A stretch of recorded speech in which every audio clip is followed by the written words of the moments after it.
On behalf of trustees and staff of the museum and the Museum Society of Mumbai, I extend a warm welcome and greetings to everyone. A very special welcome to Dr. Anil Kakodkar, speaker of this evening.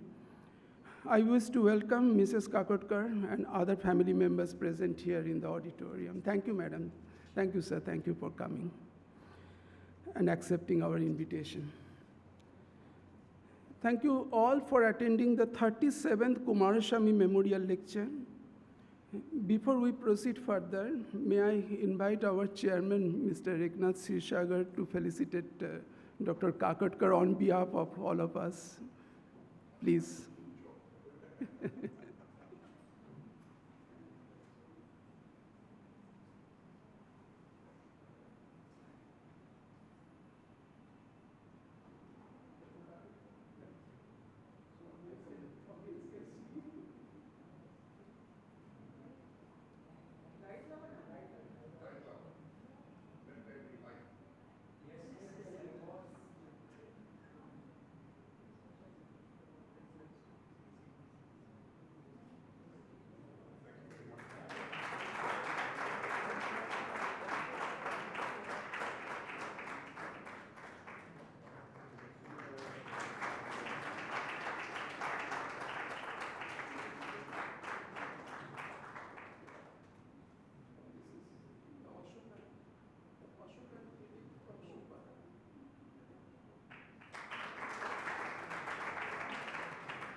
Thank you, sir. The Coomaraswamy Memorial Lecture was instituted at the Chhatrapati Shivaji Maharaj Vastu Sangrahalaya, then Prince of Wales Museum of Western India, on 21st June 1978, under the chairmanship of late Karl J. Khandalawala. It was the occasion when trustees of the museum decided to name one of the major halls after Coomaraswamy. The first Coomaraswamy Memorial Lecture was delivered by Dr. Nihar Ranjan Ray, and the subject was, "What are religions in Indian art?" Thereafter, many prominent scholars have delivered this lecture on varied subjects of Indian art. To name a few, unfortunately many of them are present here, Dr. Kapila Vatsyayan, Dr. Krishna Deva, Karl Khandalawala, Dr. Lokesh Chandra, Dr. B.N. Goswami, Dr. Nagaswamy, Dr. Potapaditya Pal, Dr. Devangana Desai, Dr. Jamkhetkar, Dr. Sharyu Doshi, Dr. Vidya Dehja, Professor Romila Thapar, Professor B.V. Doshi, Dr. N.P. Joshi, Professor Homi Bhabha, and the 36th lecture was delivered by Dr. Tridip Shruth, Gandhian scholar, last year. Today, we are presenting the 37th Coomaraswamy Memorial Lecture to be delivered shortly by an eminent scientist, Dr. Anil Kakodkar. He will be speaking on the topic science and civilizational values. That is something we have been talking about for quite some time, the interdependence of two fields, the sciences and the arts. Thank you, Dr. Kakodkar, for accepting our invitation. Since it is a memorial lecture, I wish to speak briefly about Dr. Ananda Koomaraswamy's intellectual contribution and pioneering work from geology to philosophy, a long journey. Dr. Coomaraswamy was born on 22nd August 1877 to a Sri Lankan father and an English mother, and was educated in England in geology and botany, and obtained his PhD in geology. While working in his own field, he was once required to do a small catalogue of Sri Lankan art, and that was the turning point of his whole career. From there, he marched in the surging waves of increasing introspection that has begun in India, and as the course of events show, dedicated the rest of his life to investigating and interpreting the spiritual base of India's cultural tradition and its arts for the benefit of a larger audience. Coomaraswamy's scientific background and his training in geology exerted considerable influence on his works in the history of arts and the philosophy of religion in India. In his essays and books, he gives a systematic description of his study subject, including background information, analysis of the elements and constituents of the study subject, and its relations with other subjects. Coomaraswamy placed his study subject in a larger context with far-reaching implications, thus amplifying the significance of his research works. In his best-known essay, The Dance of Shiva, he derives a metaphysical cosmology from a statue of Shiva Nataraja and concludes, I quote, "No artist of today, however great, could more exactly or more wisely create an image of the energy which science must postulate behind all phenomena," unquote. Coomaraswamy had a very special relationship with this museum, and this is something, when we started digging, I heard a little bit about Coomaraswamy's relationship with this museum in 1915, 16s, and looking for some evidence, we found some evidences in our archive. He was hired time to time by the trustees of the museum for his observation, his study about certain collection. And later on, he was appointed by Sir Dorab Tata when Sir Dorab Tata started acquiring antiquities and art objects. Initially, Dorab Tata was not interested in art acquisition, but later on he followed. He was inspired by his wife, Meherbai. And he appointed Coomaraswamy as advisor, consultant for the Tata collection, Tata acquisition. So all these informations are quite interesting, and not on one occasion. So on many occasions, museum trustees appointed Coomaraswamy. One particular collection, the Nana Fadnavis collection, trustees were a little confused when collection came to museum, and they wanted to authenticate. They wanted to know whether the collection is important to acquire or not. And he came, he studied. And there was another important collection, I can't remember just now.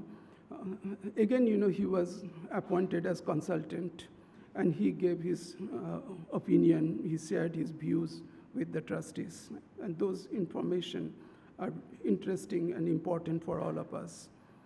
For Coomaraswamy, India was the epitome of tradition and civilization, a knowledge of Indian thought, metaphysics, spiritual discipline, iconographic and symbolic range, aesthetics, social theory, and so on, provided him a touchstone when he studied other traditions and civilizations.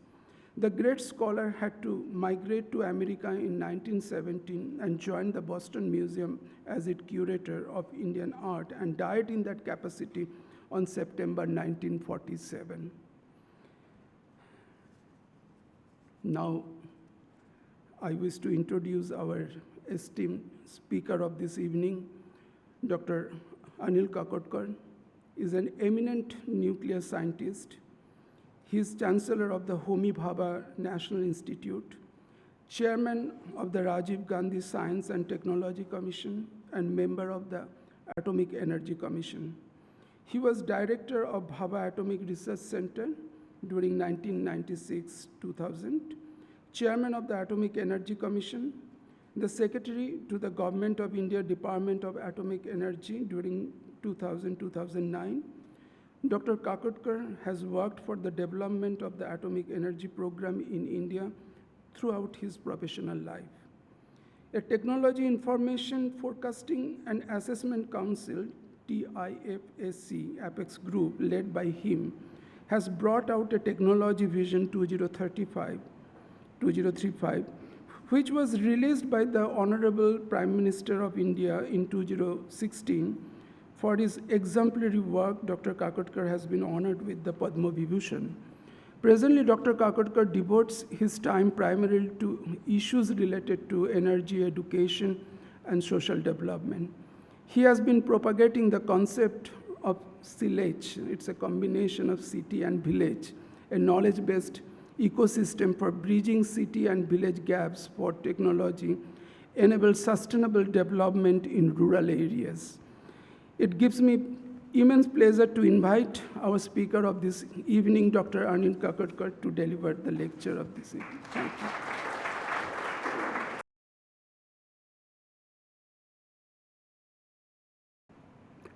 Thank you, Mr. Mukherjee, Director General of this great institution.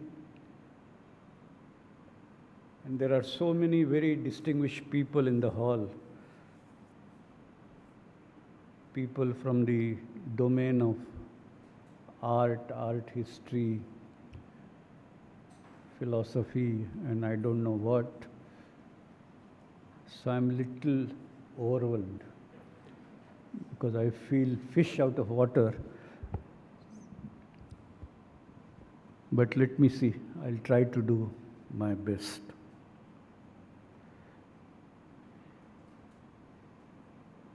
When this invitation came in for delivering this 37th Coomaraswamy Memorial Lecture,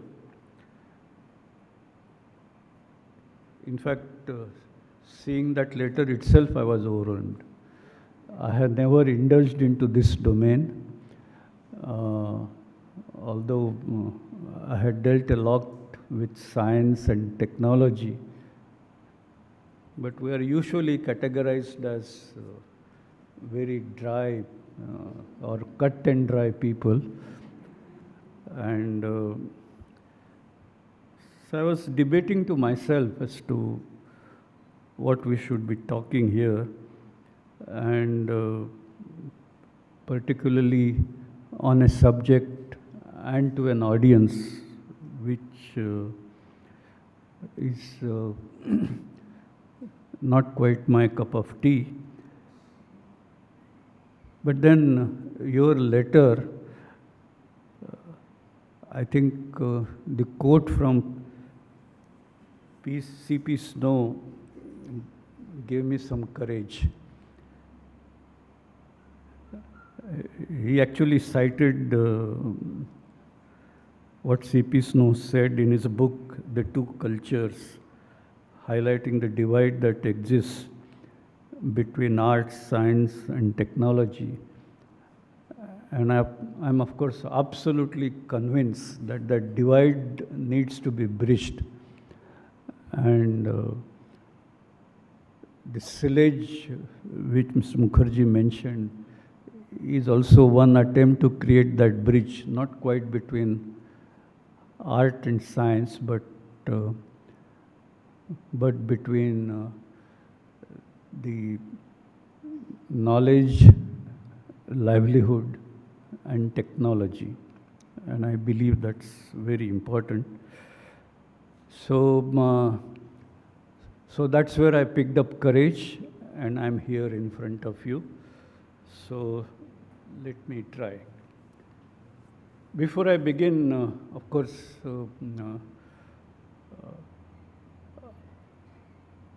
I think looking at Dr. Coomaraswamy's biography itself was very inspiring. He graduated in geology and botany. Then he did his doctoral work on Ceylonese mineralogy. And that, in fact, prompted formation of Geological Survey of Ceylon, just like we have Geological Survey of India. And he in fact directed that in the early stages. And I was quite curious about Dr. Coomaraswamy turning from that beginning to becoming a seminal theorist, philosopher of Indian art, and an early interpreter of Indian culture to the Western society. But your introduction did make that clear. And I think such inflections, I always believe, are very important in the life of individuals, also in the life of society.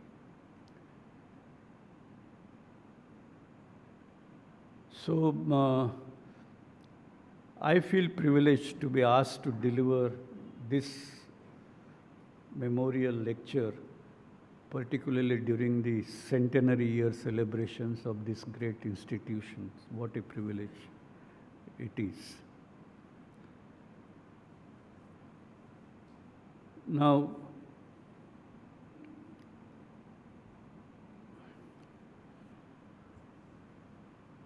so I was thinking, where do I begin?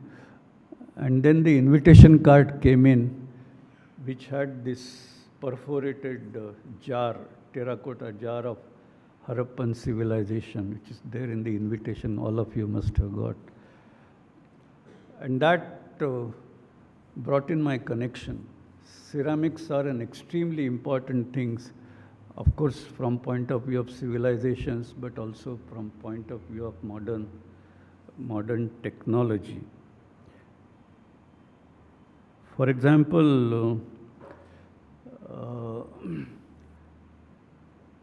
glass and ceramics, they retain themselves for much longer time compared to many other things. Call it metals, call it textiles, call it other things, simply because of the stability they have. So much so, when it comes to dealing with radioactive waste, and you want to make sure that it will not come in the ecosphere over geological times, we actually embed these gases in glass and prepare glass, and there is a big technology existing in BARC. Same thing is true with ceramics. For example,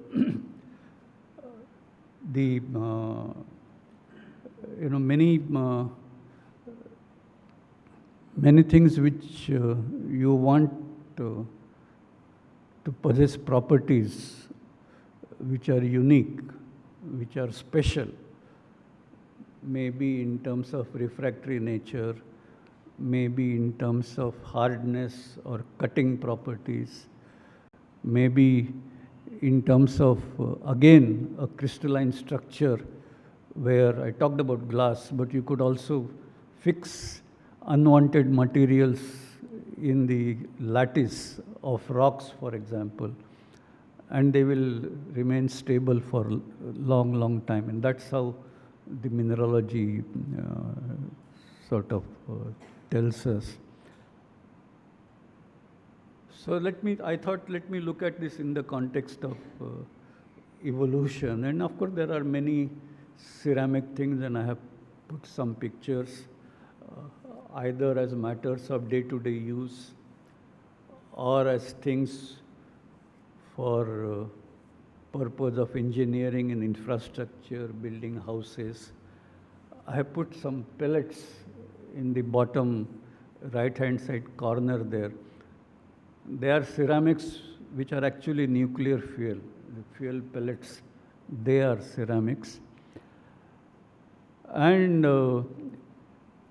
in the middle right-hand side, what you see is also a ceramic product, but it is a refrigerator made by a very important innovator, Mansukh Bhai in Gujarat. He has a product called Mitti Cool. Many of you might have heard about it. It's a refrigerator, just like you use the refrigerator in your house, but this is a passive system. You put water and it cools like an earthen pot, and then you can keep things under cold conditions. And then, of course, there are several things of art made out of ceramic, and I think museum is full of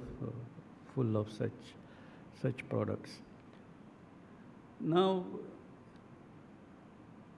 seen in terms of evolution, one can notice, these artifacts or these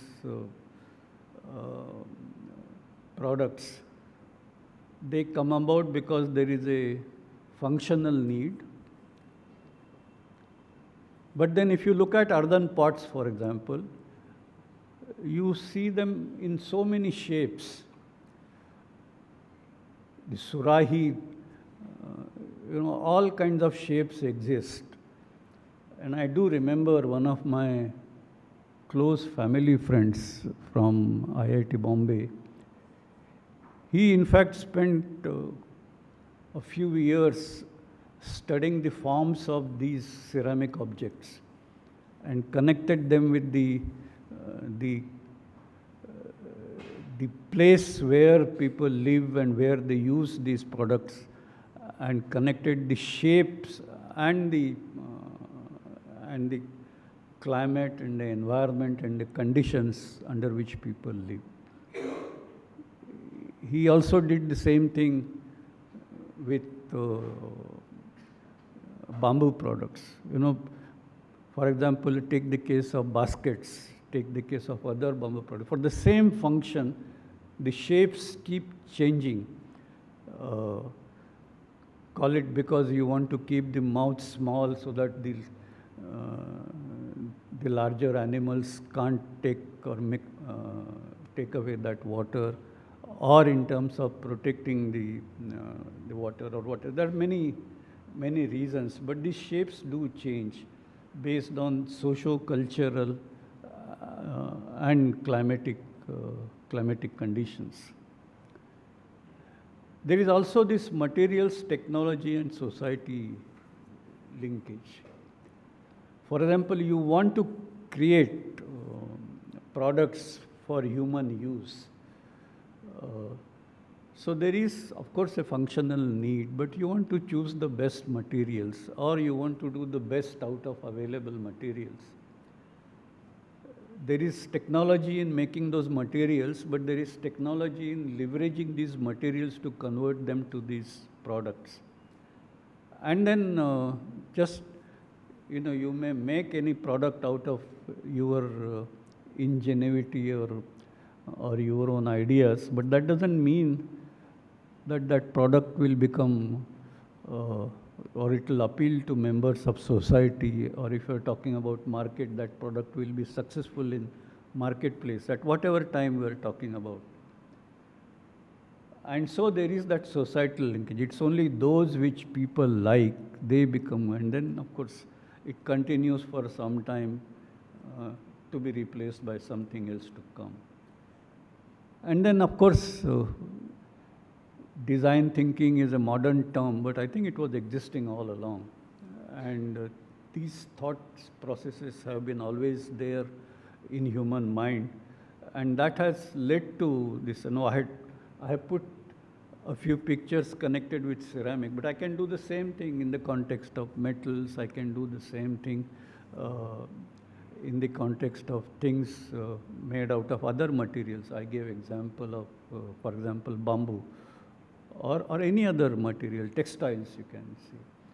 So I think it's interesting to look at these civilizational connections. And of course, today we look at many of these artifacts which existed long time ago and try to connect, try to understand the history.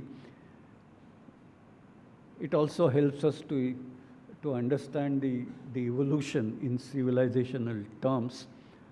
And it is in that context that I want to take this discussion forward.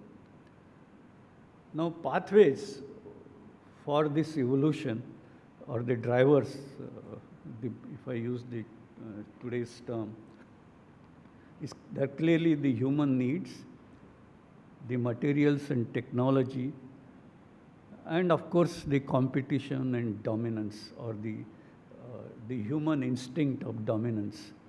That is what drives, and different people do different things, and then you create a market, you create business transactions, and the life goes on. So to me, science, culture, and values, and when I mean values, I mean both the materialistic values as well as non-materialistic values. They evolve in an interdependent manner.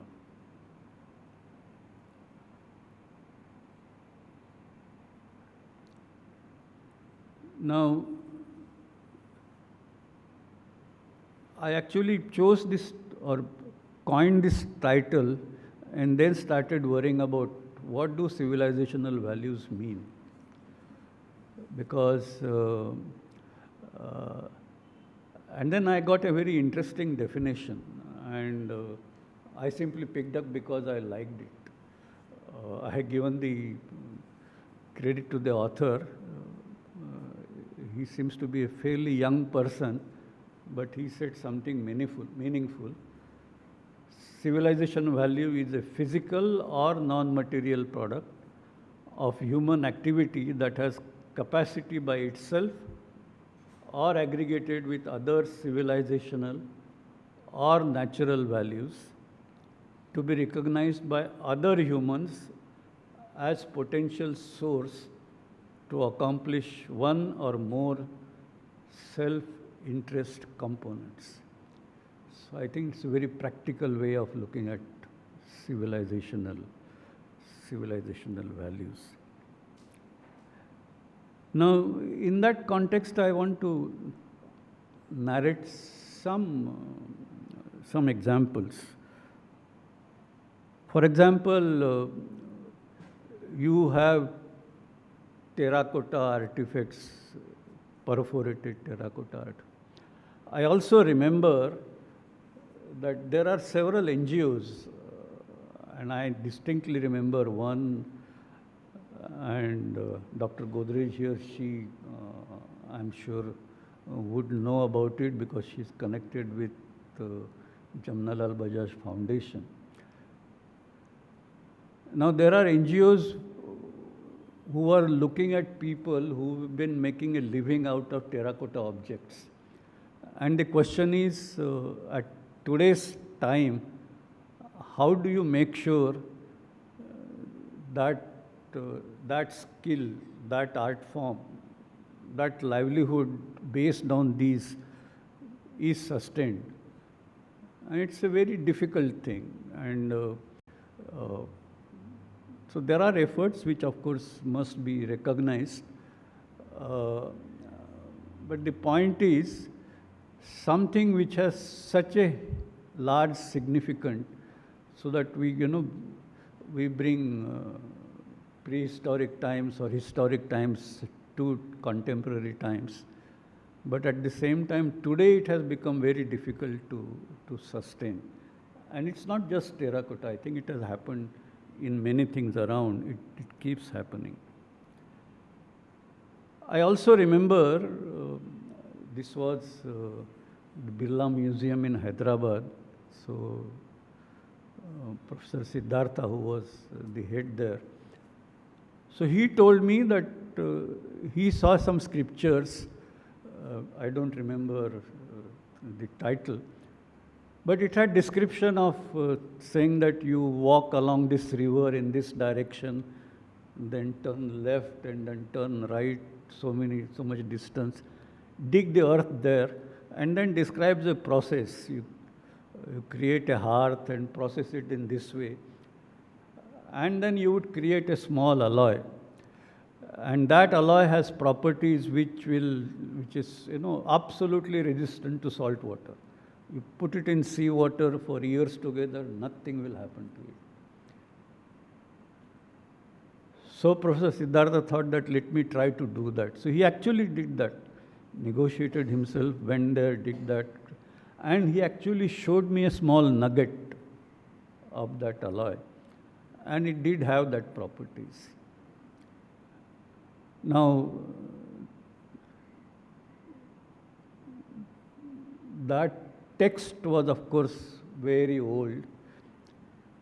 People at that time knew how to make that metal, but they also knew how important the properties of that metal are. And we know what happens if some structure is immersed in seawater. Within years, you will see the effect. And here was something which was existing. But today, if we were to look at that material, want to create structure, very difficult to survive because it won't stand the test of commercial viability in today's context. So knowledge moves, but at the same time it needs to evolve on a variety of causes, variety of reasons. This is one of them. I also remember in the same context that our Hindu temples, ancient Hindu temples, and this was also done by same friend of mine. He published papers on this. And he found that the proportions of these Hindu temples, they're all written down in detail in literature, and they are based on fractals. And so most of the, particularly South Indian Hindu temples, you will find their geometric proportions have been spelled out, and they are all based on fractal principles, which in turn is a principle close to self-similarity. And self-similarity is close to the principle of life. So I think there are those connections. We try to construct temples today which look something similar, but I don't think we have that connection today as it was in those days. So the question is, who knew things better, people in past or people today? And I think that's something I'll come back at some stage later. So to me, we have science-art linkages. Science is about understanding things around. We need to understand and develop materials, from Stone Age to Iron Age to all this time. People have dealt with looking at new materials, developing new materials and putting them to use. And same thing is true with tools, different technology, different equipment. And that is what has led to capacity building and empowerment of humans, which has both positive as well as negative impact on the society. And so, of course, the humans who have created this, who have got empowered by themselves, they also thought about, so we are all part of animal kingdom. All of us have some animal instinct in us, unavoidable. But we have also developed some human instinct, human values. and the struggle or debate between human instincts and animal instincts is an ongoing effect, both within ourselves as well as within the society. Arts, to me, is a matter of human expression. Whichever art form you talk about, ultimately, we all want to express ourselves. Now, even that human expression is a matter which depends on techniques. Because in fact, very recently I read somewhere that even the whistling or, the birds chirp make sound, but there are human beings who communicate over long distances, because if you shout, the sound doesn't go that far. If you whistle, probably you go some further distance. And so a language was developed, just like Morse key or something like that, where several communities used to communicate through whistling. Now, and then of course the evolution of languages came in, and then technology came in to communicate that over longer distances, over putting it in a manner which on one side is an expression of human sensitivity, but on the other side is just communicating hard information. So there are both sides to this, but ultimately technology does play a very important role in this art form, along with aesthetics. And this allows us to reach or communicate beyond the geography in which we are, as well as beyond the time, space we are occupying. Or for that matter, we try to learn something which took place long time back, or we could communicate to some people who will come maybe many years from now. So the technology is, to my mind, and this is my selfish interpretation coming from the world of technology, I think it exists both in science as well as in technology. It's a part of human life to me. And so science-arts link is becoming, and in contemporary times, for example, we are now talking about artificial intelligence and machine learning, and these are all modern jargon. But in that context, I think the art-science link has also, to my mind, very profound linkage in terms of human learning. How did we learn what we learned? The process of learning, of course, what is artificial intelligence? It's actually mimicking that process. And now, of course, we are in an era where there is a competition, I think, between human learning and artificial learning. And I don't want to get into that debate. But the fact is that this mode of technology advance is actually leading to, again, many, many changes, and there is a need now for a new world order, or for that matter, a new value system. And this is something that we need to be aware of. And if we decide to remain rooted in past, our very existence could be at stake. So with that initial background, let me now, I just picked up these pictures from internet, but just to make that point that, well, something which all of you are aware of, that India was the most advanced country in the world at some stage. Now, the question is, in terms of science, and we had many philosophers, thinkers, we contributed to zero, we contributed to infinite series, way ahead of rest of the world. So many things in the in science and fundamental knowledge India has contributed. But important thing to recognize is India has also done big technological things. For example, this iron pillar in Delhi, which all of us know, which many people describe it as rustless wonder. People wonder why it has not got rust. And there is, of course, people have written books on it. But the question is the sheer size of that massive structure, how it could have been made.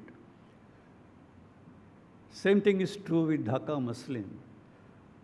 How could they have made, and you know, it was a matter of big trade. That cloth had become popular in many parts of the world at that time, among the affluent community. Or that matter, this one picture where there are sea routes shown, and they're all sailboats driven by wind. So in a particular season, wind would take you from India to the Middle East and Africa, and another part of the year, the same wind will bring you back. And that was kind of a major driving force for trade routes. And these are all, you know, BCE. All dates are in BCE, except maybe this Ashoka pillar, which is, 375, 415 AD. Now, and that did reflect in the relative economy. In this, the pink,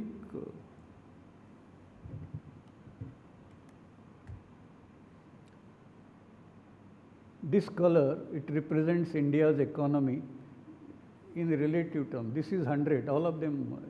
So as a part of 100, and you can see India had the largest share of global GDP.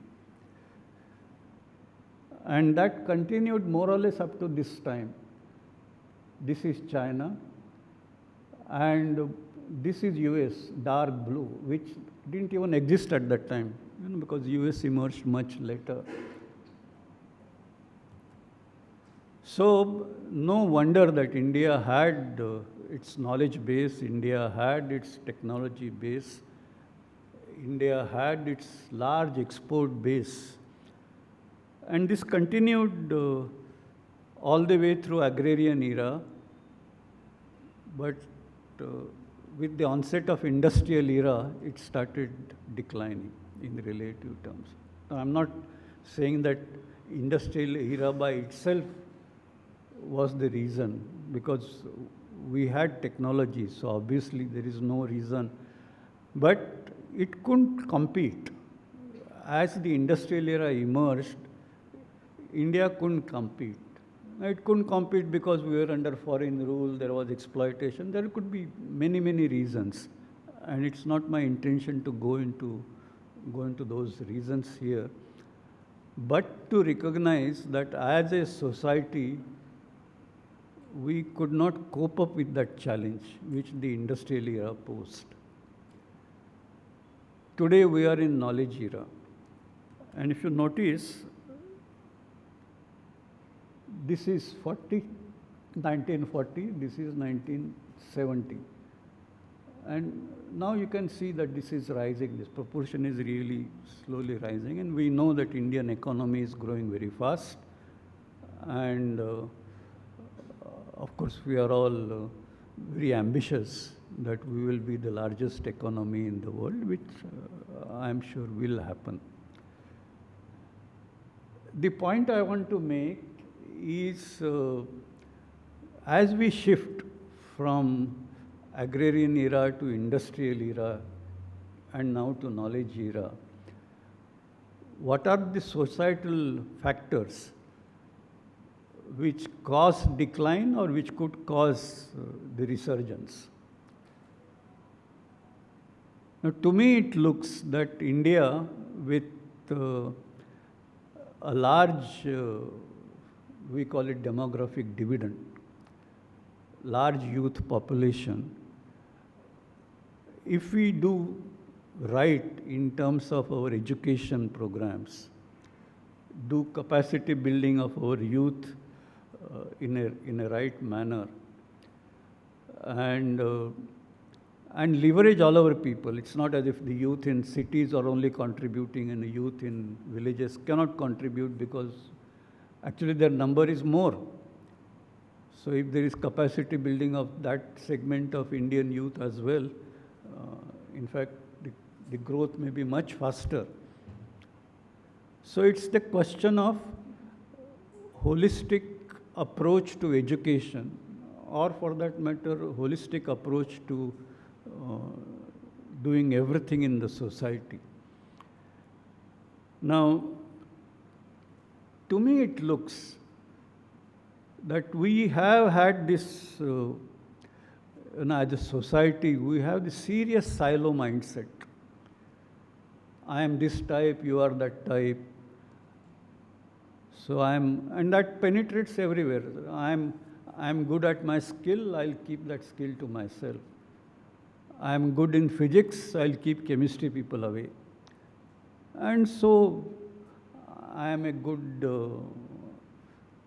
person of arts, I understand human sensitivity better, engineers, you are nutball fellows, you remain away, or vice versa. And I believe that that is the cause of that decline in the most fundamental term. No use saying we were being exploited or this was happening. All those things are true, but they are symptoms, I think, to me. The fundamental cause is, as a society, we fragmented ourselves by putting ourselves in silo mentality. And our education still suffers from that malice. Now in knowledge era, I think knowledge era or knowledge technologies, they actually promote decentralization. Industrial activity promotes centralization. You do big things together. So you tend to move from villages to cities, urbanization takes place, greater opportunity in cities, migration issues. There is no such reason or rationale in knowledge era. Building of apps, the simplest form of a digital society, can be done by people, whether they are living in cities or villages, equally well, provided they are educated, trained equally well. And there are many other things. Same thing is manufacturing. I can have a cow shed, and next to that I can have a shed in which I have a 3D printer. Internet will give me the data, I can print a part. So I can do agriculture, dairy, and manufacture all together. I don't have to be in a city. Now, we don't seem to have realized this, although we are, I think, several years into knowledge era, but we are still persisting on the old mindset. Of course,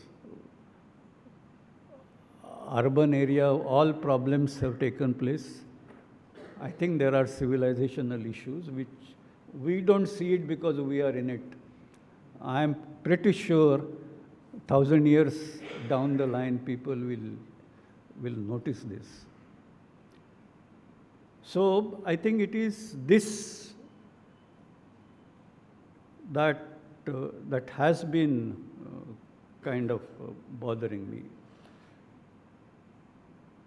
What are the opportunities? Why I am saying this? That the decentralized or democratized approach to value creation, which knowledge era allows. See, you talk about GDP in three parts: agriculture, industrial, service. Look at urban areas and rural areas. Agriculture, certainly rural areas have an edge. Industrial area, maybe urban areas still have a higher opportunity, but these are emerging, and Earlier, you may say the opportunities in the rural areas were low, but I think very soon they will at least come to the level of medium opportunities. And service area, they can be high in both rural as well as urban area. So now you tell me, in principle, where value creation could be of a higher order? And my answer is clearly in rural areas. Can that happen today? No, because we have not paid attention to capacity building of people in rural areas. And that is, and that's this concept of silage which Mr.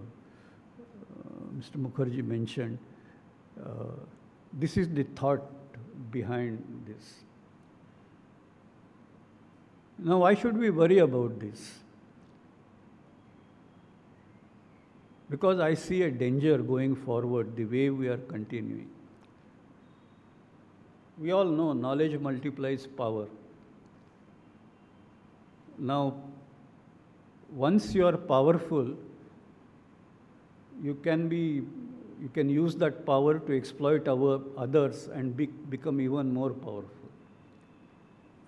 Or you can develop a more benign mindset and contribute to the overall welfare. I call the first one animal instinct, call the second one human instinct, and which I said earlier, both of them exist in us. Now, inculcating human values through mentoring and practice, and to me that practice is also equally important, is the key to sustainable welfare societies, even as knowledge becomes the force multiplier for human capability. Now, this is the crucial thing, and as I said earlier, somewhere down the line, we lost track of this. Sustainable societies assure identity, prosperity, and security, the famous Maslow pyramid. So all the three things for everybody while respecting diversity. That, according to me, is the guarantee for sustainability. Now, these things cannot, education is central to striking the right balance or right shift towards human instinct or humanity. And I quote H.G. Wells here, civilization is a race between education and catastrophe. We must leverage our demographic dividend through right quality education before it is too late. We have education, but for example, the wealth in the world is growing. There is economic growth all over, but all countries which are seeing higher economic growth are also seeing higher disparity. The question is, can we not have growth and sort of approach to reduction in disparity? No, nothing, you cannot make disparity zero, but the approach should be that with time the disparity should decrease and not increase. And that is where this is important. Now, we all talk about technology, competitive approach, and of course that's the key to economic growth. We also know that this impacts human values, and there is no technology which does not impact human values both ways. It can harm, it can also benefit. And what really differentiates is again education, is again how the minds of people have been groomed. And it's of course stating the obvious, but this is some statistics about the mobile, which is all pervasive. And the important thing to notice is These are all different features. For example, children being exposed to immoral or harmful content. And there seems to be an overwhelming view that that in fact is true across nations. And there are many other things, but I want to draw your attention to the last column, and that reads, losing the ability to communicate face to face. You know, we all say with mobile, we can communicate with far off people with great ease, but communicating people in just across each other has become more difficult. And although that is, in terms of the opinion of people, that number is not as large as what others are. But remember, those numbers are nearly 50%. And 50% is not a small number. So the point is, this has a challenge. And you cannot, now the question is, you cannot say that we don't need mobiles. Impossible. I remember when television came in, same debate was there. So this is across the board. All technologies have this issue. And so I have put this cartoon, which I only a few days back was circulating in WhatsApp. Some of you might have seen it. But it's very interesting. Now, I'm not sure whether I can read this. It's in Marathi. It says, if the gold prices increase, you all say it's shining. If share market goes up, it says it has bounced up. And if agricultural produce price goes up, then you say it is inflation. I think it's a telling story about how we look at things. And this is where I again come back. I'm sorry, my whole thing is we have to set our education right. So I have come to there are only 2 or 3 more slides. I've come to practically to the end of my talk. So, you know, we have had a long collaboration with CERN, the European Center for Nuclear Research. And I'm sure many of you are also aware that of course, this collaboration exists since 60s. So there's a long history of our collaboration. And the latest experiment or latest experimental tool that they have built, Large Hadron Collider, it has been built at the cost of little more than $1 billion. And it has been built by a large number of countries coming together.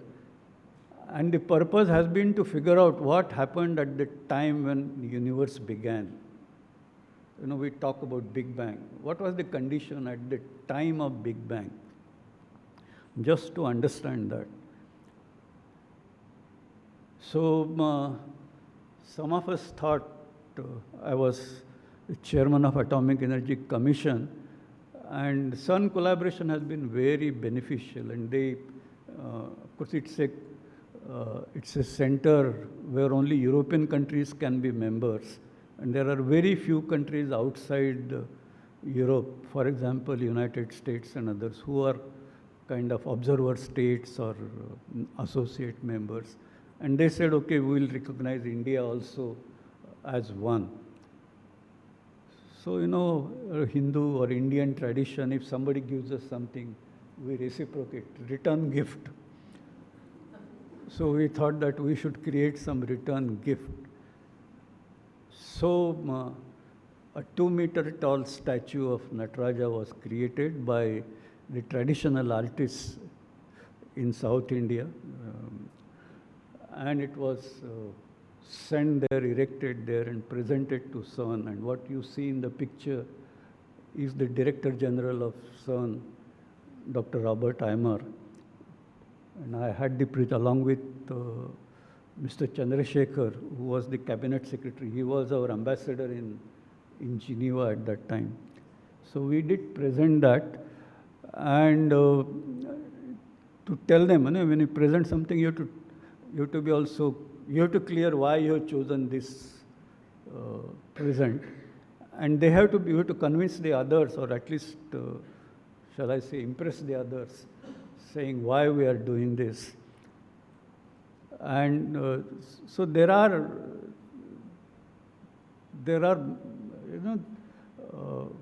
profound connections between the Tandav Nritya of Shiva and the dance of subatomic particles, creation, destruction, creation, destruction. And this has been commented by several philosophers and scientists, including Carl Sagan. But we have put a plug there, and the text you see is excerpts from that plug. Not all of it, but some. And notice that there is also a statement by Dr. Coomaraswamy there, who said, seeing beyond the unsurpassed rhythm, beauty, power, and grace of Nataraja, Coomaraswamy once wrote of it, it is the clearest image of the activity of God which any art or religion can boast of. And then, of course, the Tao of Physics, a very popular book many of you might have read. The author, Capra, he is explaining these connections between, so there are kind of deep metaphysical connections between the way our philosophy has been, the way the modern science has been. And that's actually true. All knowledge branches ultimately converge. Now, so let me come to today or tomorrow from ancient past. If we have to move towards an enlightened society, we must, transaction is something which you cannot avoid. It always takes place. It's a part of our life. But the mindset, should it occupy 100% mind space as kind of, dependent on transactions? What will benefit me and what will benefit somebody else? What will be the relative gain? And how do we adjust our transactions? On the other hand, we also talk about entrepreneurship. And I think there is a distinct difference between a transactional mindset and an entrepreneurial mindset. The transactional mindset, for example, if you are engaged only in trade and no value creation as such, or no real value creation, then it is one thing. But if you are engaged in value creation, that's what entrepreneurship is about. I think your value system automatically moves to an upper level. There is a joy of creation in whatever form it is. And so it's important that in a society, an Indian society is known, for example, its ancient wisdom is very known. But our knowledge has been sitting on a pedestal. So we can go only in the evening to some religious discourse or some philosophical discourse, very high level of intellectual conversation, has nothing to do with the practical life. We feel very happy if you are going to a religious place. We also feel that we have washed off some of our sins that we committed during the day, ready for the next day, and so on. That is the result of transactional mindset. An entrepreneurial mindset, I think, is that knowledge which was sitting on the pedestal, you bring it on the ground.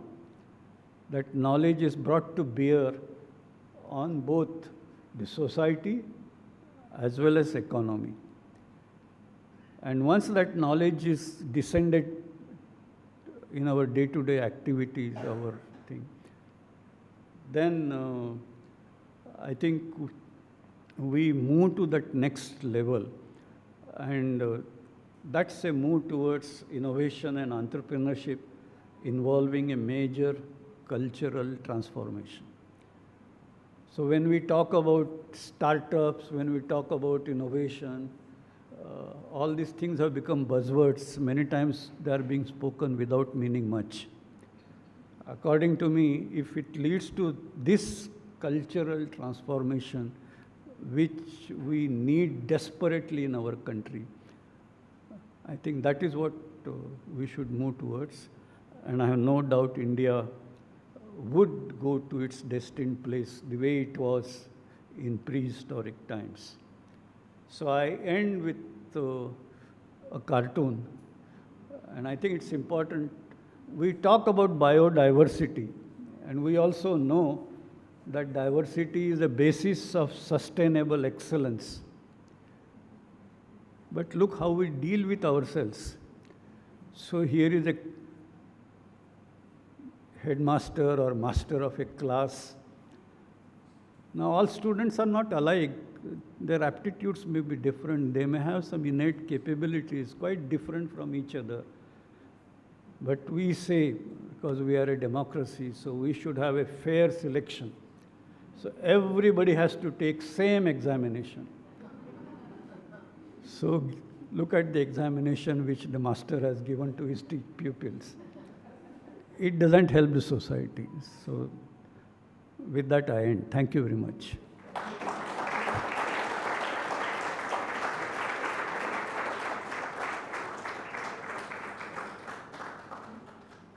Sorry, I have overshot sometime.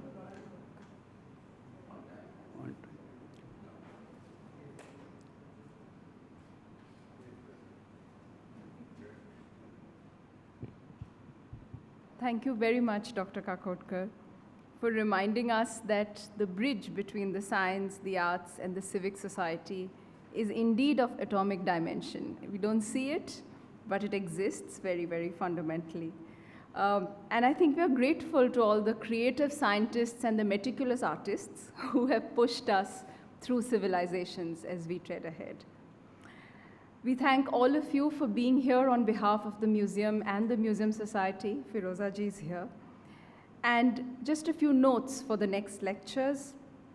Our next lecture would be on the 7th of October. It's the 4th Devangana Desai Endowment Lecture by Professor Naman Ahuja on the theme of mirror in Indian art. The next one will be on the 13th of October by Professor Priyaleen Singh on the scents and sounds of the Jodhpur Garden in tandem with the exhibition that is on right now, Garden and Cosmos. And finally, the 4th centenary lecture for the museum will be delivered by Professor Jyotindra Jain on the 11th of November, alongside the opening of the special exhibition on Ganesh Haloi with the JNAF. We will also be presenting a musical evening on the 16th of November by Shubha Mudgal and Anish Pradhan in the lawns of the museum. Let's hope the rain stops by then.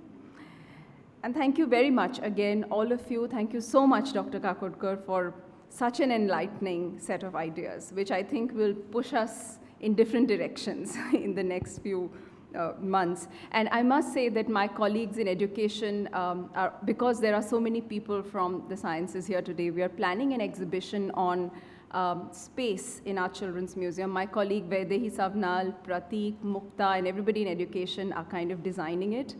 So this is, I think, our first step towards doing cross-disciplinary things right for our young audiences as we go ahead. Please do sign in into the email list, which is at the entrance if you're not receiving information about our programs. But please keep coming back for our events. And thank God we are doing this face-to-face, as you said. Thank you.